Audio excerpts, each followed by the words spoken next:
Ever wondered what the perfect adventure bike would look like in 2025? Well, BMW Motorrad just dropped their mind-blowing new GS lineup at ECMA, and trust me, these bikes are exactly what you've been waiting for if you're tired of compromising between comfort and capability.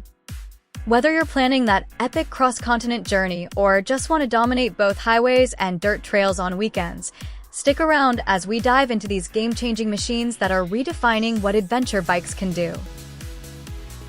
BMW might have introduced the R1300 GS just a year ago. Before this model, the R1300 GS Adventure is arguably an even more significant launch as it replaces the most popular version of its vastly successful R1250 GS predecessor.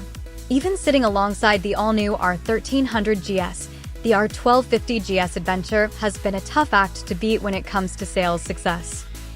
In April and May this year, BMW sold more R1250 GS Adventures than R1300 GSs in the UK, thanks in part to some tempting offers to clear the way for the bike's all-new replacement. More than ever before, the GS Adventure can be seen as a standalone model rather than simply a variant of the base GS. Yes, they share mechanical parts under the skin, but the stance and styling have now diverged to the point that, while recognizably from the same family, you'd never mistake one for the other. Loaded with technology and clever, practical ideas, the R1300 GS Adventure ups the game compared to its predecessor in just about every metric. So you're probably looking at the bike that will dominate the sales charts in 2025. Because they've taken the world's best-selling big bike of the last 20 years and thrown pretty much the entire design in the bin and started again, everything apart from being a flat twin with a telelever front end and paralever shaft drive. And then all we can talk about is its looks. Come on, it's what's on the inside that counts, right? The sales of 400cc class bikes are rocketing thanks to a combination of their appeal to A2 license holders and a growing contingent of downsizing riders trading in their bigger machines. That means the addition of a BMW GS branded twin in that segment could be a double whammy in terms of sales success, as it cashes in on the never-ending popularity of BMW's big adventure machines and the growing interest in smaller, more accessible bikes. The F450 GS is just the first of a whole array of BMWs expected to use the company's all-new parallel twin engine, which bucks convention with an unusual firing order and an optional centrifugal clutch system that eliminates the need to ever touch the lever on the left-hand bar.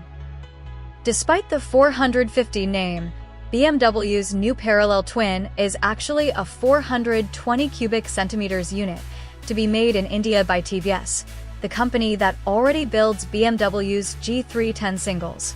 It's an unusual motor, not just in that choice of capacity, but in the use of an oddball 135-degree crankshaft, where most parallel twins use either 180-degree or 270-degree cranks.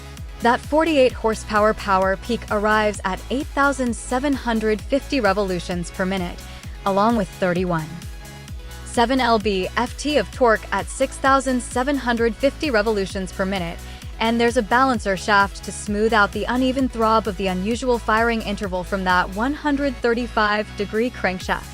It's in the 6-speed transmission that BMW really brings something different in the form of the new Easy Ride clutch, ERC, which comes as standard on the top trophy version, but can be added to the other models as an option. It's similar to the SCS idea that MV Agusta has offered for a few years, combining a centrifugal clutch, like a scooter's, with a normal transmission and an up/down quickshifter. So you don't need to use the clutch lever either for gear shifts or when pulling away or stopping.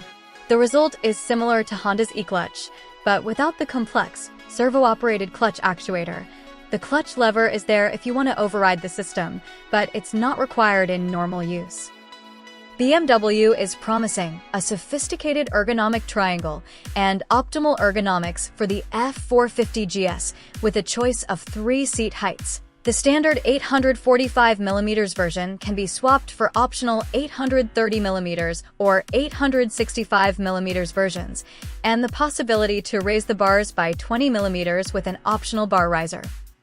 The pegs have removable rubber inserts that isolate vibes, but can be pulled out to leave serrated off-road grips. And the foot brake lever and gear shifter can both be height adjusted by 20 millimeters to switch between seated on-road mode and a standing off-road riding position. The R1300 RS is the last of BMW's flat twins to get the new engine and chassis updates. While the GS and RT models dominate the sales charts as touring bikes with surprisingly sporty undertones, the sports touring RS has always been a smart buy for sporty road riders who appreciate some practicality. The R1200 RS came of age in 2015 with the first of the liquid-cooled engines, and then lost its way a little with the not-quite comfortable enough R1250 RS in 2019. BMW's R1300 RS is a superb sports tourer. The engine that debuted on the R1300 GS a couple of years ago is ported directly to the R1300 RS unchanged, along with the R1300R and R1300 RT. As on those models, it puts out 143.5 horsepower, or 107 kilowatts, and 149 newton-meters of torque.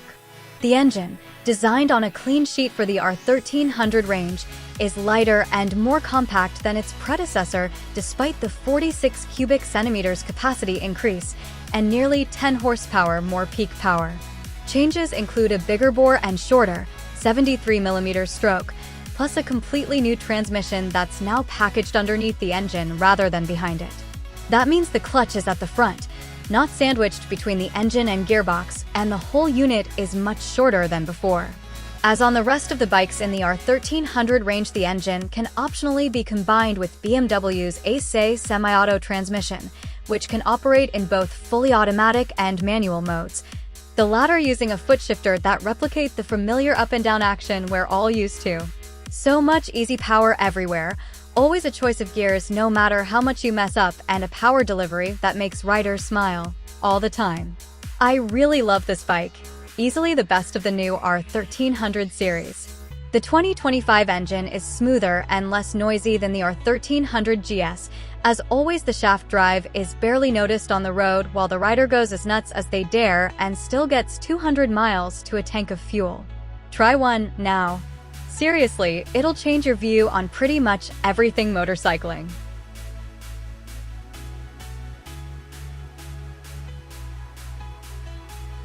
Subscribe, like, and comment.